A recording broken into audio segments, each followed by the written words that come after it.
ఎంత పడ్డది నాకేమో లెక్క తెలుస్తాయి నీకు తెలియదు నువ్వు బియ్య పిత్తులు అని దాని వదం చూసుకుంటా నువ్వు ఉండు ఆ కాగితాల వరకు మేము చూసుకుంటాం పైసలు పోతుందో తెప్పించుకోటకు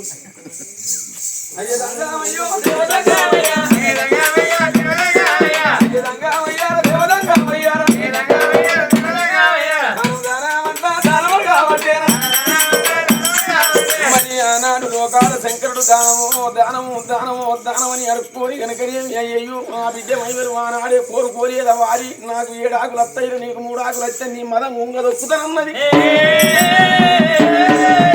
మరి కన్ను చక్కగా కాకపాయ ఆనాడు దేవా శంకరుడు కనుకనేమి ఏమంట ఉన్నాడయ్యా మా అప్పుడు శంకరుడైనా మరి ఏమంటాడయ్యా ఓరి తమ్ములారా ఎవరి మాయలు